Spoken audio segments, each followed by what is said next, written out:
Cell, de Stephen King, para Richard Matheson y George Romero. El ello no representará una demora de la gratificación. Siempre experimenta la tensión de una necesidad no satisfecha. Sigmund Freud. La agresividad humana es instintiva. Los seres humanos no han desarrollado ningún mecanismo ritualizado inhibidor de la agresividad para garantizar la supervivencia de las especies. Por esta razón, el hombre es considerado una especie extremadamente peligrosa. Konrad Lorenz. ¿Me oyes ahora? Bergson. La civilización se sumió en su segunda era de tinieblas por un camino previsible de sangre, aunque una velocidad que ni el futurista más pesimista podría haber augurado. Fue como si hubiera estado esperando su final. El 1 de octubre, Dios estaba en su cielo, la bolsa se situaba en 10.140 puntos y casi todos los vuelos funcionaban con puntualidad, salvo los que llegaban y salían de Chicago, lo cual era de esperar. Al cabo de 2 semanas, el cielo pertenecía de nuevo a los pájaros y la bolsa no era más que un recuerdo. En Halloween, todas las ciudades importantes, desde Nueva York hasta Moscú, hedían bajo los cielos desiertos y el mundo tal como lo conocemos había pasado a la historia. El pulso. 1. El suceso, que llegó a ser conocido como el pulso, dio comienzo a las 3:03 de la tarde, hora de la costa oeste, del día 1 de octubre. Por supuesto, el término era inapropiado, pero 10 horas después del suceso, casi todos los científicos capaces de señalar el error habían muerto o bien perdido el juicio. En cualquier caso, el nombre apenas tenía importancia. Lo importante era el efecto. A las 3 en punto, un joven sin importancia especial alguna para la historia caminaba con paso elástico hacia el este por Boylston Street, en Boston. Se llamaba Clayton Riddle, y en su rostro se pintaba una expresión de indudable satisfacción que casaba con la ligereza de su andar. En la mano izquierda sujetaba las asas de una carpeta de dibujo, de aquellas que al cerrarse con correas se convierten en bolsas de viaje. Entre los dedos de la mano derecha sostenía el cordel de una bolsa de plástico marrón, sobre la que se veían impresas las palabras «Pequeños tesoros», para quien quisiera leerlas. La bolsa contenía un pequeño objeto redondo que se balanceaba en su interior. Un regalo, podríamos aventurar, y estaríamos en lo cierto. También podríamos aventurar que el tal Clayton Riddle quería celebrar algún pequeño o no tan pequeño triunfo con un pequeño tesoro, y de nuevo estaríamos en lo cierto. El objeto contenía la bolsa. Era un pisapapeles de cristal bastante caro, con una brumosa bola grisácea de diente de león atrapada en su interior. Lo había comprado en el trayecto entre el hotel Copley Square y el mucho más modesto Atlantic Avenue Inn, donde se alojaba, asustado por la etiqueta pegada a la base del pisapapeles que marcaba $90, y más asustado aún al recordar que ahora podía permitirse semejantes caprichos. Entregar la tarjeta de crédito a la dependienta le había costado un esfuerzo casi físico. No creía que hubiera sido capaz de hacerlo si el pisapapeles hubiera sido para él. Con toda probabilidad habría mascullado alguna excusa entre dientes y huido despavorido de la tienda. Sin embargo, se trataba de un regalo para Sharon. A Sharon le gustaban esas cosas y todavía le gustaba a él. Pensar en ti, cariño, le había dicho el día antes de que Clayton viajara a Boston. Teniendo en cuenta lo mal que se lo habían hecho pasar mutuamente durante el último año, aquellas palabras lo habían conmovido, y ahora quería conmoverla a ella, si es que todavía estaba a tiempo. El pisapapeles era de una pequeñez, un pequeño tesoro, pero Clayton estaba convencido de que a Sharon le encantaría la delicada bruma gris atrapada en las profundidades del cristal, cual niebla de bolsillo. La campanilla de un furgón de helados llamó la atención de Clay. El vehículo estaba aparcado frente al Hotel Four Seasons, más suntuoso aún que el Copley Square, y junto al Parque Boston Common, que discurría a lo largo de 2 o 3 manzanas de Boylston Street. En el costado del furgón se veían las palabras Mr. Softy, pintada en todos los colores del arco iris sobre 2 cucuruchos de helado danzantes. Ante la ventanilla se agolpaban 3 niños, las carteras escolares a sus pies, esperando a que los atendieran.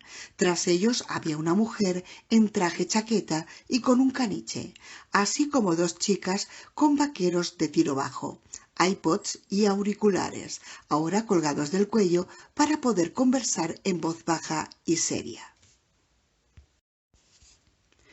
Clay se situó tras ellos, convirtiendo lo que hasta entonces había sido un pequeño grupo en una cola. Había comprado un regalo para su distanciada esposa y de camino a casa pasaría por Comics Supreme para comprar a su hijo el último número de Spider-Man, así que bien podía darse un capricho.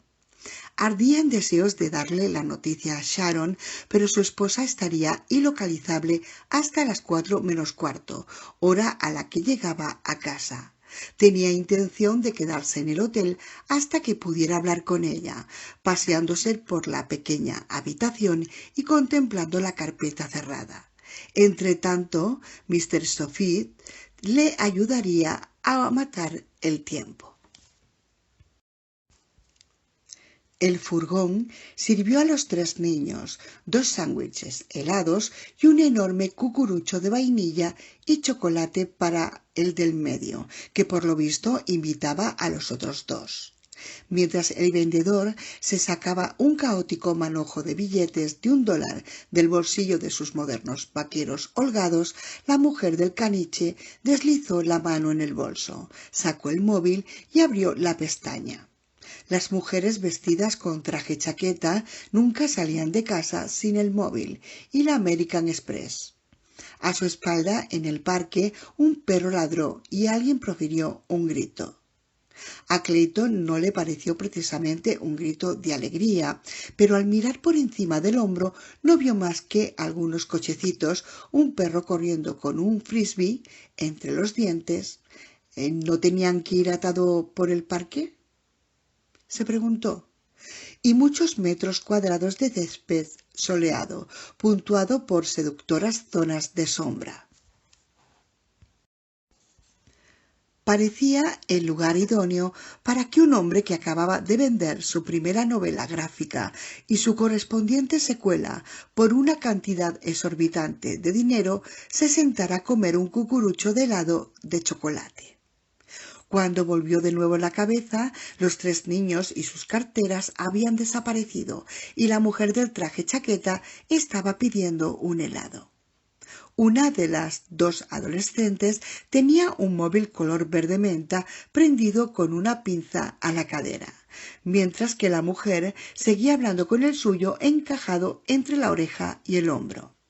Como siempre que presenciaba alguna variación de aquella conducta, Clay pensó que se hallaba ante un acto que en tiempos se habría considerado de una grosería casi insufrible. Sí, incluso durante una insignificante transacción comercial con un completo desconocido, pero que ahora se estaba convirtiendo en un comportamiento cotidiano que todo el mundo aceptaba sin más. Habla de ello en Caminante Oscuro, cariño, dijo Sharon. La versión de Sharon que Clayton guardaba en su mente hablaba con frecuencia y solía expresarse sin ambajes. Ello también se aplicaba a la verdadera Sharon a despecho de la separación.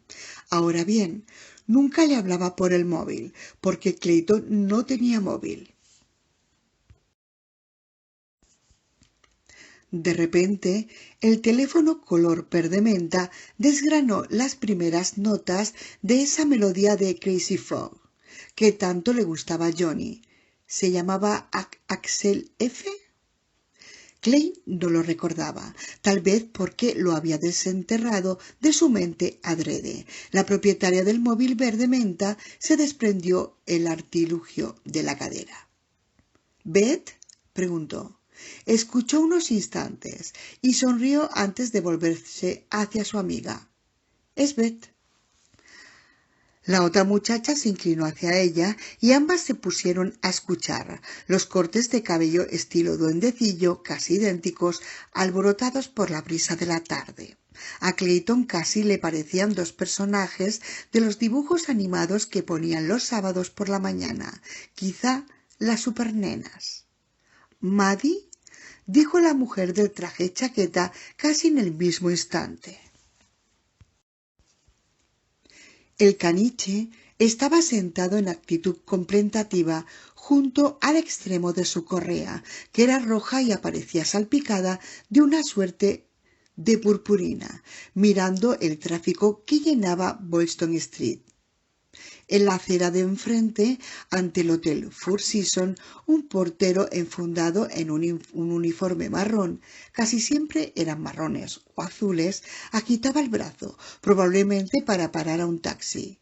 Un duckboat, atestado de turistas, pasó ante él, espigado y fuera de lugar en tierra firme. El conductor explicaba algún pormenor histórico de la zona por el micrófono.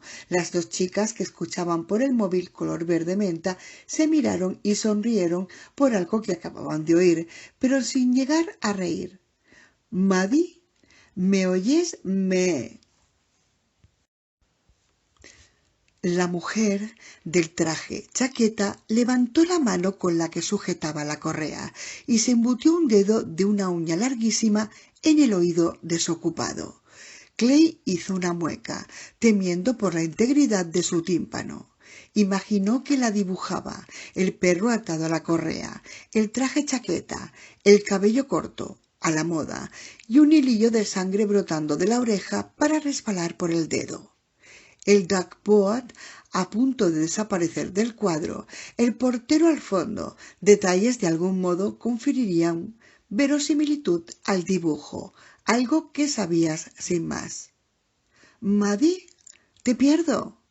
Solo quería decirte que me ha cortado el pelo en el salón nuevo. El pelo. El tipo del furgón de Mr. Shofty se inclinó y le alargó una tarrina de helado de nata coronado con salsa de chocolate y fresa que se deslizaba por sus laderas. Su rostro, ensombrecido por una barba incipiente, permanecía impasible, declarando que lo había visto todo. Clay estaba convencido de que así era, y casi todo. Dos veces se oyó un grito procedente del parque. Clay miró de nuevo por encima del hombro mientras se decía que sin duda tenía que tratarse de una exclamación de júbilo. A las 3 de la tarde de una tarde soleada en el parque Boston Common no podía ser otra cosa que una exclamación de júbilo, ¿verdad? La mujer dijo algo ininteligible a Maddie y cerró el teléfono con un diestro golpe de muñeca. Lo dejó caer en el bolso y luego permaneció inmóvil, como si hubiera olvidado qué hacía allí o incluso dónde estaba. —Son 4:50 dijo el tipo de Mr. Shotty, aún sosteniendo el helado con aire paciente. Clay tuvo el tiempo justo de pensar lo caro que era todo en la ciudad, joder. Tal vez la mujer del traje chaqueta pensara lo mismo, o al menos esa fue la primera deducción de Clay, porque siguió inmóvil durante un momento más, con la mirada clavada en la tarrina de helado coronado por salsa viscosa, como si fuera la primera vez en su vida que veía algo semejante. Y en aquel instante llegó del parque un tercer grito, pero esta vez no se trataba de un grito humano, sino de algo a caballo entre ladrido sorprendido y aullido de dolor. Clay se volvió a mirar y vio al perro que antes correteara por el césped con el frisbee en la boca. Era un perro de buen tamaño, quizá un labrador, aunque Clay no sabía gran cosa de perros. Cuando tenía que dibujar uno, lo copiaba de algún libro. Junto a aquel había un hombre vestido con traje, arrodillado, con los brazos en torno al cuello del animal y aparentemente es imposible que esté viendo lo que creo estar viendo, pensó Clay, mordiéndole la oreja. Al cabo de un instante el perro aulló de nuevo e intentó zafarse, pero el hombre del traje lo sujetaba con fuerza, y si era la oreja del perro lo que tenía en la boca, y ante la mirada de Clay se la arrancó de cuajo. Esta vez el perro profirió un chillido casi humano, y una bandada de patos que nadaban en un estanque cercano levantó el vuelo con una cacofonía de graznidos. «¡Rust!», exclamó alguien a espalda de Clay. Al menos sonó a Rust, aunque podrían haber dicho rasta o rata, si bien los acontecimientos sucesivos hicieron que Clay se inclinara por el Rust, que no era otra palabra, sino tan solo un sonido inarticulado de agresividad. Clay se giró de nuevo hacia el furgón de los helados, justo a tiempo de ver a la mujer traje chaqueta abalanzarse sobre la ventanilla del vehículo en un intento de agarrar al tipo de Mr. Shotty. Logró asir los pliegues de la perchera de su bata blanca, pero el hombre retrocedió de un salto y consiguió zafarse de ella. Los tacones altos de los zapatos de la mujer se separaron por un instante de la acera, y Clay oyó la tela y los botones de su americana deslizarse primero hacia arriba y luego hacia abajo por el saliente del mostrador del furgón. La tarrina de helado se perdió de vista. Clay vio manchas de helado y salsa en la muñeca izquierda y en el antebrazo de la mujer traje chaqueta, justo cuando sus tacones chocaban de nuevo contra el pavimento. La mujer dio un traspié y dobló las rodillas. La expresión reservada y educada de su rostro, lo que Clay solía denominar la típica cara de calle, había dado paso a un rictus enloquecido de ojos entornados y dentadura al descubierto. El labio superior estaba totalmente invertido, revelando una aterciopelada cara de interior que recordaba a una vulva. El caniche salió disparado hacia la calzada, arrastrando tras de sí la correa que la mujer había soltado. Antes de que el perrito llegara al centro de la calle, una limusina negra lo atropelló. Una bola de pelo algodonoso convertida en un amasijo de entrañas ensangrentadas en un abrir y cerrar de ojos. Seguro que el pobrecillo ya estaba en el paraíso perruno antes de darse cuenta de que había muerto, pensó Clay. Un cierto sentido clínico le decía que se encontraba en estado de shock, pero ello no mitigaba en modo alguno la profundidad de su estupefacción. Permanecía inmóvil, con la carpeta de dibujo en una mano, la bolsa marrón en la otra y la boca abierta de par en par. En algún lugar, a juzgar por el sonido a la vuelta de la esquina, en Newbury Street se produjo una explosión. Las dos adolescentes lucían cortes de cabello idénticos por encima de los auriculares de los iPods, pero la del móvil color verde menta era rubia, mientras que su amiga era morena. Eran el duendecillo rubio y el duendecillo moreno. De repente el duendecillo rubio dejó caer el teléfono sobre la acera, donde se hizo pedazos y rodeó con el brazo la cintura de la mujer de traje de chaqueta. Clay supuso, en la medida en que era capaz de suponer algo en aquellos momentos, que pretendía impedir que la mujer de traje chaqueta volviera a atacar al tipo de Mr. Sophie o que se lanzara a la calle para ir junto a su perro.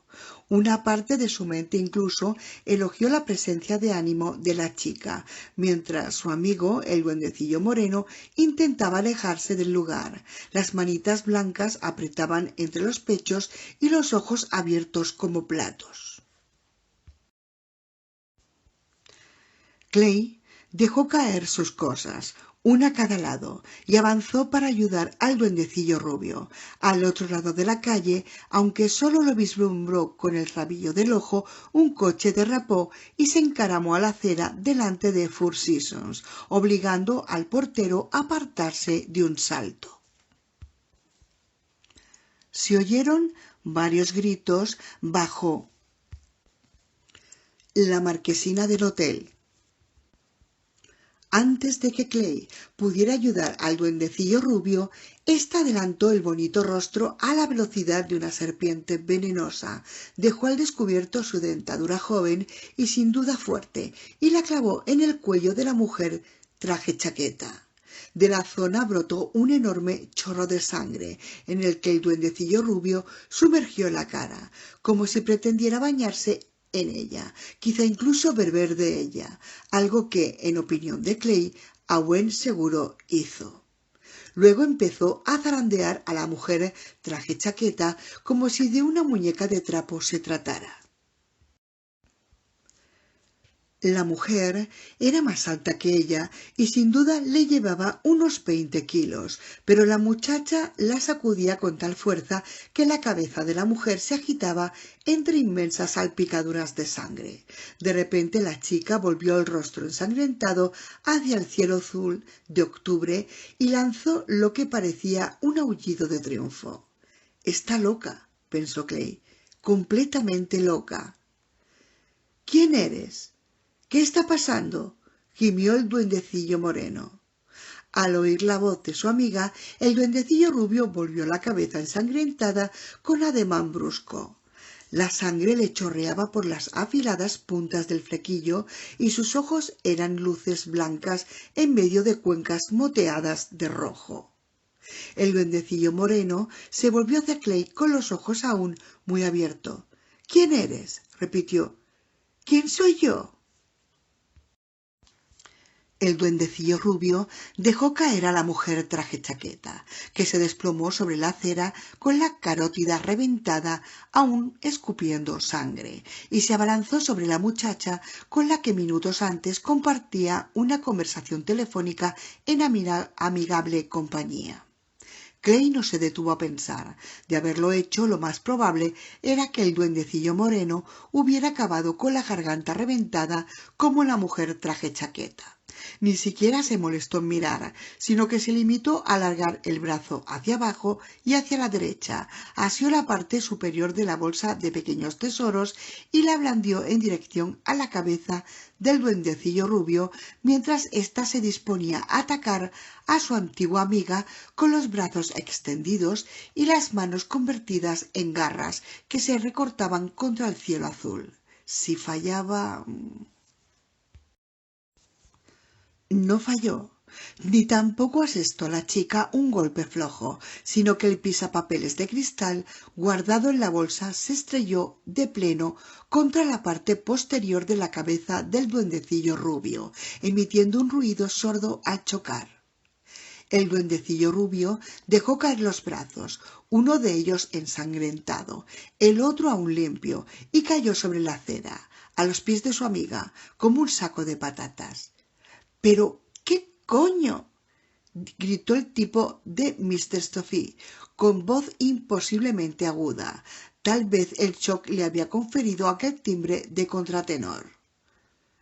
No lo sé, replicó Clay con el corazón desbocado. Ayúdame, deprisa, la otra se está desangrando.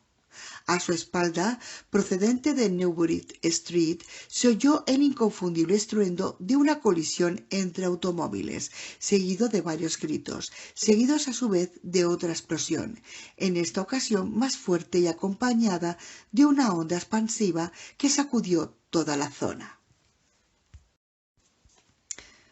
Detrás del furgón de Mr. Softee, otro coche derrapó por 3 carriles de Boylston Street.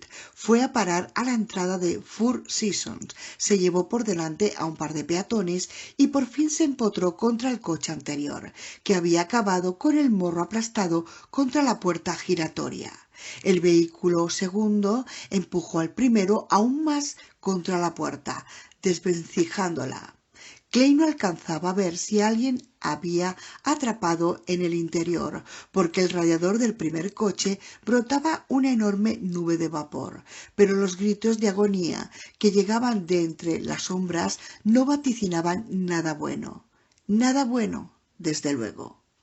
El tipo de Mr. Stuffy, que no veía todo aquello desde el interior del furgón, se asomó a la ventanilla con la mirada clavada en Clay.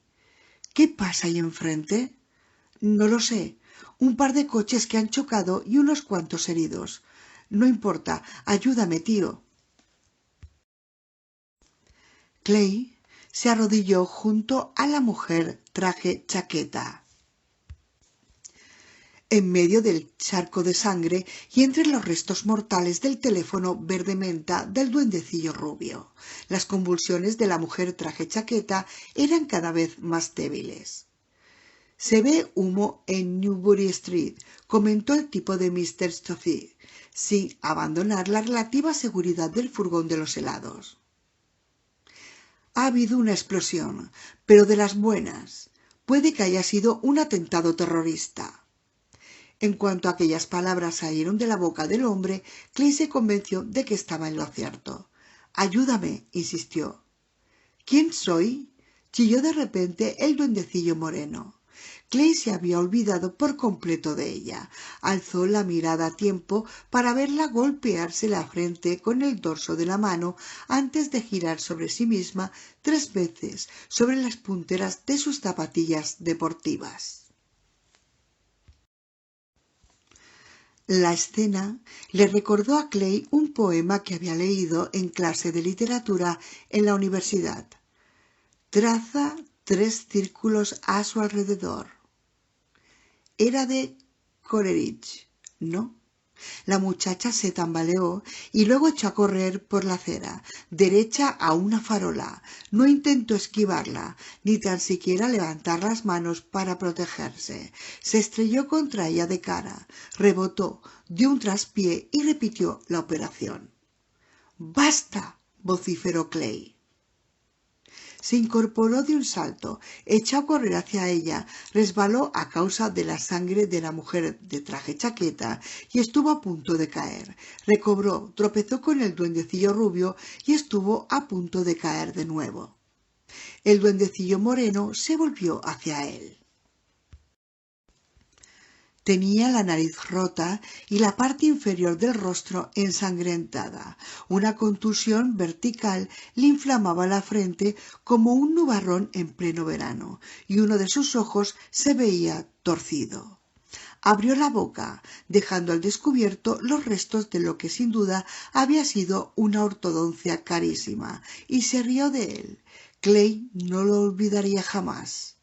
Luego echó a correr por la acera sin dejar de gritar. A espaldas de Clay se oyó un motor y unas campanillas amplificadas empezaron a tocar el tema principal de Barrio Sésamo.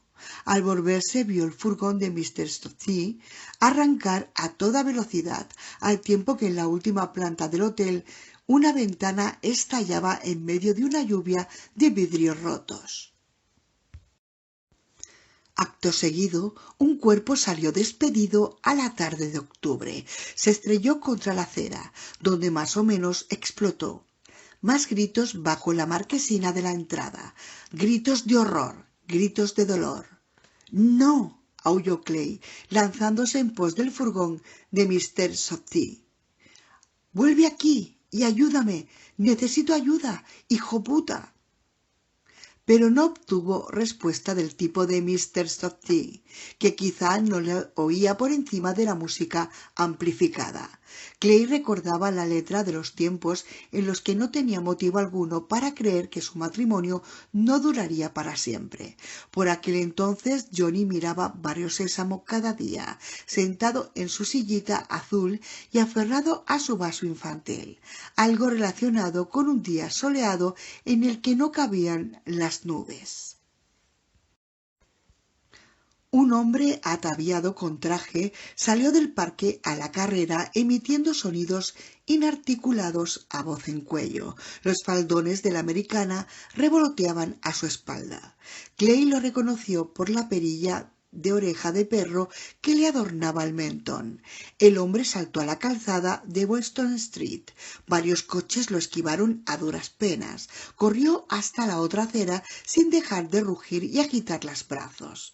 Al poco desapareció entre las sombras de la marquesina del Four Seasons, pero sin duda empezó a hacer de las suyas de inmediato, porque no tardaron en oírse más gritos.